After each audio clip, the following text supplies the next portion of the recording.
ఆ విధంగా కాకుండా ఈరోజు అంతకుముందు పామాయిల్ కంపెనీస్ ఉన్నాయి. పామాయిల్ కంపెనీస్లో ఇది అంతకుముందు ఉన్నటువంటి రసీదులు. బయట వెహికల్స్కి 300 రూపాయలు వసూలు చేసేవాడు. ఇవన్నీ 2019, 2024లో ఉన్నటువంటి రసీదులు.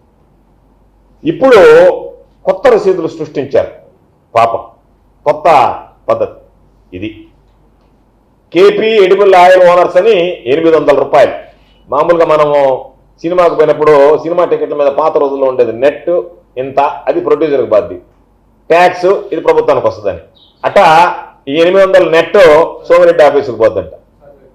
ఇది ఆ 300 మాత్రం అసోసియేషన్లో ఉంటుందంట. కాబట్టి ఈ 800 రూపాయలకు సపరేట్గా రసీదులు ప్రింట్ చేయించి అక్కడికి పంపించాడు.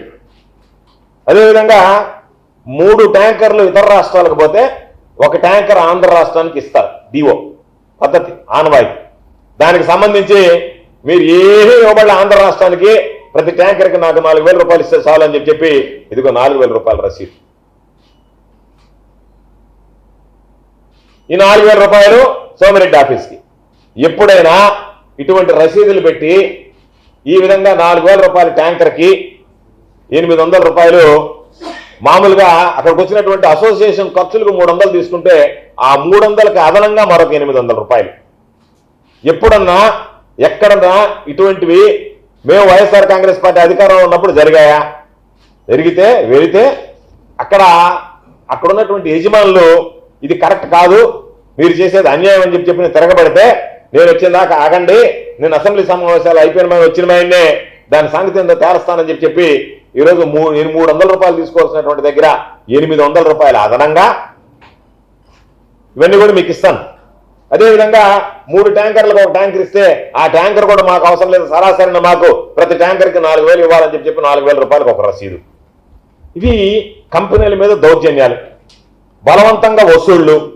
ఇవన్నీ కూడా చూస్తే నేను అడుగుతున్నాను, వీటి మీద కూడా చంద్రబాబు నాయుడిని ఏ విధంగా అయితే దౌర్జన్యాల మీద నేను ఏమన్నాను విచారణ, అయ్యా ఇది పామాయిల్ అసోసియేషన్కి సంబంధించి అసోసియేషన్లో అదనపు వసూళ్లు, దాని మీద ఒక విచారణ చేయించి మీ ఎమ్మెల్యేలు ఏ విధంగా ఎంత నీచానికి దిగజారిపోయారో ప్రజలు అసహించుకుంటారా ఏమనుకుంటారా అనేటువంటిది కూడా లేకుండా ఈరోజు నేను చెప్పా. అదేవిధంగా ప్రభుత్వ రంగ సంస్థ ఫ్లై యాష్ ఏపీ జెన్కోలో ఫ్లై యాష్కి సంబంధించి అనేక సందర్భాల్లో చెప్పా, బల్కర్కి 1,00,000 రూపాయలు నువ్వు విచారణ చేయించి చంద్రబాబుకి ఆయన ఎమ్మెల్యేలు ఆయన నేను చాలా క్లీన్ హ్యాండ్స్ ఉండడం, సోమిరెడ్డి కొడుకే డీల్ చేస్తున్నాడు నేరుగా, సోమిరెడ్డి కొడుకు పాత్రే ఉంది, సోమిరెడ్డి కొడుకు పాత్ర ఉందా లేదా అనేటువంటి దానికి ఎవరు విచారణ చేసినా చెప్పేస్తారు. లోకల్ పోలీసులకు చెప్పినా విచారణ చేసి చెప్తారు.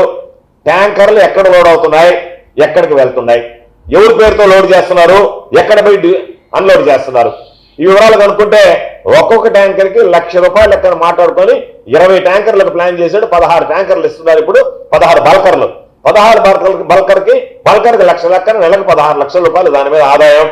పామాయిల్ మీద అసోసియేషన్ మీద నేను వెళ్ళా, ఎప్పుడు అసోసియేషన్ మీద ఏ విధంగా ₹1 కోటి సంపాదించాలని నెలకే అని చెప్పాను. టార్గెట్ ఏంటంటే 1 crore.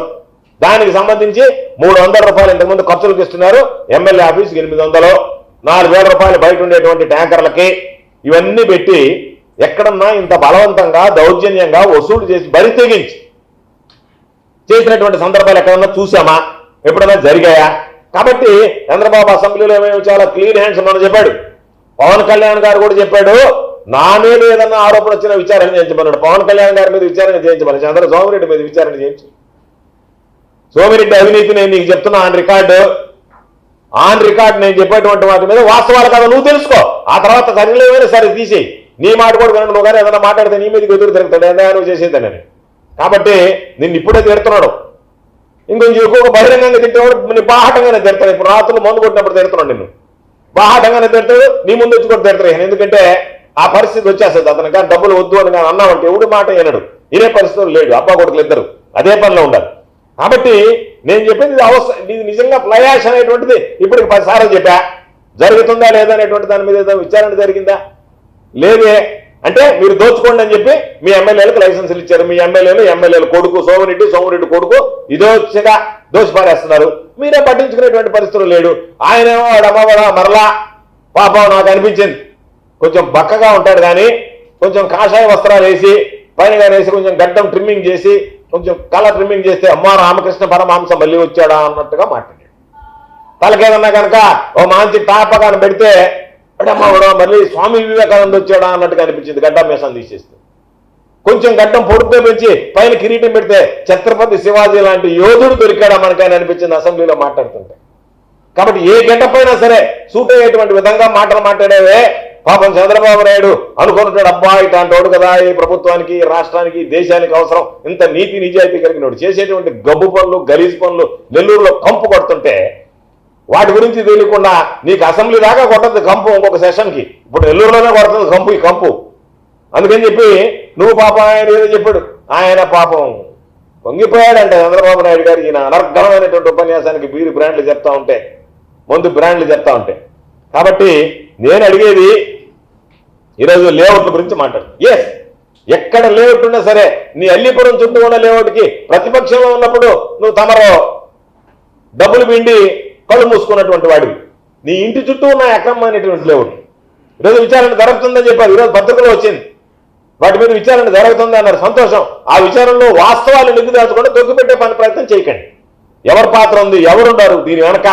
నీ ఊర్లో నీకు లేఅవుట్లు వేస్తే అవి కనపడలేదా? నేను ఒకటే మాట చెప్పా, లేఅవుట్ దగ్గర ఈ 40 రోజుల్లో నేను ఎమ్మెల్యే అయిన తర్వాత ₹1 తీసుకోలేదని ప్రమాణం చేయమన్నా. నేను చెప్తున్నా, లేఅవుట్ వాళ్ళు నువ్వు అడిగిన దిగిపోతే వాళ్ళ రోడ్లు తవ్విస్తుంది. ఏం హక్కు ఉంది నీకు, ఏం అధికారం ఉంది నీకు? ప్రైవేట్ లేఅవుట్ వాళ్ళు పెట్టి నుడా కింద పర్మిషన్ తీసుకుని ఇస్తే నాకు మీరు మామూలు లేదు కాబట్టి మీకు పోయేటువంటి దారులు దోసేస్తా. లేదనుకుంటే వాళ్ళని పిలిచేది ఎవరినో ఒకరిని, రెవెన్యూ వాళ్ళని, దాంట్లో గవర్నమెంట్ ల్యాండ్ కలిసిందని చెప్పి మీరు మాట్లాడండి, నా దగ్గరికి వస్తారు, నేను డబ్బులు వసూలు చేస్తా. ఇప్పుడున్న ఈ జిల్లాలో ఎక్కడన్నా జరుగుతుందా? సర్వేపల్లిలోనే జరుగుతుంది. రాష్ట్రంలో ఎక్కడన్నా జరుగుతుందా? సర్వేపల్లిలోనే జరుగుతుంది. సోమిరెడ్డి కొడుకు ఇద్దరు బరి తెగించారు కదా ప్రతి విషయంలో దోచుకోవడానికి. ఇది వాస్తవమా కాదా? లేఅవుట్ల విషయంలో నువ్వు డబ్బులు వసూలు చేసావా లేదా? ఎవడన్నా లేఅవుట్ దగ్గర చాలా మంది ఎమ్మెల్యేలు పనిచేశారు సర్వేపల్లిలో. లేఅవుట్ వాళ్ళ దగ్గర డబ్బులు వసూలు చేసినటువంటి నేపథ్యం ఎప్పుడన్నా సర్వేపల్లి నియోజకవర్గంలో ఉందా? జరిగిందా? ఇప్పుడు జరుగుతుందా? అదేవిధంగా పాపం ఉన్నప్పుడు చెప్పాడు, నేనున్నప్పుడు సూరాయపాలెం అనేటువంటి విలేజ్లో సంగం బ్యారేజీ దగ్గర ఆనుకుని ఉండేటువంటి విలేజ్లో అక్కడ పాపం రైతులు ఇబ్బంది పడతారు, భూగర్భ జలాలు అడుగంటిపోతాయి కాబట్టి అక్కడ శాండ్ ఎత్తడానికి లేదు అని చెప్పి ఎవరు ఎన్ని చెప్పినా ఎత్తనే లేదు. అక్కడ నేను వ్యాపారం చేయలేదు. అటువంటిది ఈరోజు ఇరిగేషన్ వాళ్ళని పంపించి మీరు ఏమి చేస్తారో నాకు తెలియదు, డ్రెడ్జింగ్ చేయాలంట, అక్కడ లోతు పెంచాలంట, అక్కడ ఎంత లోతుంది ఎంత ఇసుక ఉందంటే ఇసుక కొట్టేయడానికి రకరకాలైనటువంటి కారణాలు పెట్టి ఆ కారణాల ద్వారా ఎక్కడ ఇసుక కొట్టేసి అవన్నీ మొత్తం పొలాలని ఎడారులుగా మార్చేద్దామని దాదాపుగా ₹100 కోట్ల స్కెచ్ వేసి సూరాయపాలెం దగ్గర ఇసుక ఎత్తడానికి ఈరోజు నువ్వు ప్లాన్ చేసావా లేదా అనేటువంటి మాట ఈరోజు నీ హయాంలో నా హయాంలో అక్కడ జరిగిందా? ఎవరన్నా నా హయాంలో ఒక్క ఇసుక రేణు సూరాయపాలెం దగ్గర నుంచి ఎత్తాడా? ఈరోజు నువ్వు ఎత్తడానికి ప్రయత్నం చేస్తున్నావా లేదా? నేనున్నప్పుడు ర్యాంపులు పెట్టలేదే, నేనున్నప్పుడు రీచ్లు పెట్టలేదే. కారణం ఏంది? రైతుల గురించి ఆలోచన చేసాం, రైతుల సంక్షేమాన్ని గురించి ఆలోచన చేసాం. ఈలాగా క్యాష్ గురించి చిల్లర గురించి ఆలోచన చేయాలి, చిల్లర చేష్టలు చేయలే. ఈరోజు ఎవరో చెప్పారు, కందలపాడు గ్రామంలో వేరే వాళ్ళకి గ్రావెల్ క్వారీ ఇస్తే అరవై వైఎస్ఆర్ కాంగ్రెస్ పార్టీ ప్రభుత్వంలోనే నేను వైఎస్ఆర్ కాంగ్రెస్ పార్టీ శాసనసభ్యుడిగా ఉంటే ఆ పార్టీ ఈ పార్టీని కాకుండా గ్రామస్తులందరూ నా దగ్గరికి వస్తే ఒకే విషయం చెప్పాను, అది గ్రామస్తులు వద్దంటున్నారు, దాన్ని ఎత్తడానికి లేదని చెప్పాను. నష్టపోతామన్నారు, నష్టపోయినా పర్వాలే, మీరు ఏదో ఒక విధంగా ఎవరన్నా ప్రత్యామ్నాయాలు చూసుకోండి, ఎవరు ప్రభుత్వంలో ఎవరిచ్చినా దాన్ని ఎత్తడానికి వీలు లేదని చెప్పి గ్రామస్తుల కోరిక మేరకు క్వారీ ప్రారంభించారు. ఈరోజు చంద్రమోహన్ రెడ్డి వాళ్ళందరినీ పిలిచి పాత ప్రభుత్వంలో ఇచ్చినటువంటి క్వారీ పర్మిషన్ మనం ఆపడానికి లేదు, ఎందుకంటే నీకు క్యాష్ పడిపోయింది. క్యాష్ పడకపోతే కదా గుండె పోరాటం గుర్తుకొస్తుంది. క్యాష్ పడిపోయిందంటే కండ రిలాక్స్ అయిపోద్ది కదా, అందుకని నీకు పాపం ఆ గుండె రిలాక్స్ అయిపోయింది. పోరాటం ఒప్పుకోవడంలా, క్యాష్ కోసం తాపత్రయపడుతుంది. ఓ పక్క డబ్బా, ఓ పక్క బ్లాక్ మెయిలింగా, వీటి కోసం తాపత్రయపడేటువంటి నీ గుండె పాపం ఆ డబ్బు చూడగానే అది ఆ తాపత్రయం పోరాటాన్ని వదిలి అంటుంది. పోరాటాన్ని వదిలేసి ఇప్పుడు వాళ్ళని పిలిచి ఏం చెప్పాడంటే, మీకేదన్నా ఉంటే ₹10 ఇస్తారు మన తెలుగుదేశం వాళ్ళకి, మీరు ఎవరు అడ్డపడబాకండి, కానీ గ్రావెల్ మాత్రం ఎత్తుకొనివ్వండి, ఇది మన ప్రభుత్వం ఇచ్చింది కాదు, గత ప్రభుత్వం ఇచ్చిందని చెప్పండి అని చెప్పి గ్రామంలోనే క్వారీలు పెట్టడానికి సిద్ధపడ్డటువంటి గనుడు. నేనున్నప్పుడు పర్మిషన్ తీసుకొని వచ్చారు నా దగ్గరికి. మీకు ఎవరిచ్చారు పర్మిషన్ అని అడిగాను. వాళ్ళ దగ్గర తెచ్చే ఎన్ఓసి అన్ని జరిగాయని అన్నాడు. ఏది ఏమైనా సరే ఆ గ్రామంలో మీరు క్వారీ ప్రారంభించలేదు కాబట్టి ప్రారంభించడానికి లేదు అన్న, ప్రారంభించనివ్వలేదు. తెలుగుదేశం వాళ్ళు అందరూ కలిసి వచ్చి మాట్లాడారు. అందుకే ఈరోజు కొంతమంది బయట మాట్లాడుతున్నారు తెలుగుదేశం వాళ్ళే. గోవర్ధన్ రెడ్డి శాసనసభ్యుడిగా మంత్రిగా ఉన్నప్పుడు వాళ్ళ ప్రభుత్వం వచ్చినటువంటి క్వారీని ఆయనే ఆపించాడు. ఈరోజు ఆ ప్రభుత్వం వచ్చినటువంటి క్వారీని మనం ఆపలేమా?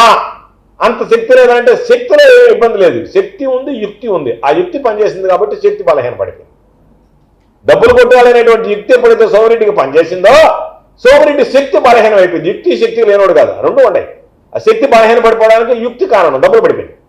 కాబట్టి అక్కడ సంబంధించినటువంటి దాంట్లో అందుకనే నేను చెప్పేది ఏంటంటే చంద్రబాబు నాయుడు గారు మాటలు చెప్పడం మాని నేను చెప్పినటువంటి డిస్టిలరీస్ మీద ఎంక్వైరీ చేయించి, నేను చెప్పినటువంటి కంటైనర్ టెర్మినల్ మీద విచారణ చేయించి, నేను చెప్పినటువంటి మీ వాళ్ళు చేసే దౌర్జన్యాలు బలవంతపు వసూళ్లు ఏదైతే ఉన్నాయో కంపెనీలకు సంబంధించి వాటి మీద విచారణ చేయించు, అదేవిధంగా ఫ్లై యాష్ బల్కర్ల మీద విచారణ చేయించు, శాండ్కు క్వారీకి సంబంధించి గ్రావెల్కి సంబంధించినటువంటి క్వారీల మీద విచారణ చేయించు, లేఅవుట్ల దగ్గర డబ్బులు ఎమ్మకొట్టుడు కొట్టు వాళ్ళని బ్లాక్మెయిల్ చేసి ఇబ్బందులు పెడుతున్నట్లు లేదు దాని మీద విచారణ చేయించు. కాబట్టి ఈ పోరాట యోధుడు ధర్మల విద్యుత్ కేంద్రాలకు సంబంధించి పోయాడు. ఆ ధర్మల విద్యుత్ కేంద్రాలకు పాపం అందరూ ఏదో కమ్యూనిస్టులు అందరూ కలిసి చేస్తున్నారు పోరాటం. పెద్ద జెండా ఎత్తపోయాడు. వాళ్ళు మన ఎన్ని చిన్న చిన్న జెండాలు కదా అని ఆ జెండాలను తీసుకొచ్చి ఈ జెండా ఈ పాపం సోమిరెడ్డి పెద్ద జెండా కదా అని సోమిరెడ్డి జెండా నీడలో పెట్టారు. వాళ్ళు మొత్తం తీసుకుపోయి ఒక దగ్గర కూర్చొని అమ్మ నువ్వు అమ్మి క్యాష్ చేసుకున్నాడు. ఇప్పుడు ఎప్పుడో చెప్పాడు సారా ఉద్యమం అని. అప్పుడు నీకింత పనితనం ఉందని ఎవరు గుర్తించలే. గుర్తించుంటే ఆ రోజు బేర సారా జరిగి సారా ఉద్యమాన్ని కూడా ఎవరు ఒక లెక్కర కాంట్రాక్టర్కి అమ్మ ఉండేవాడు.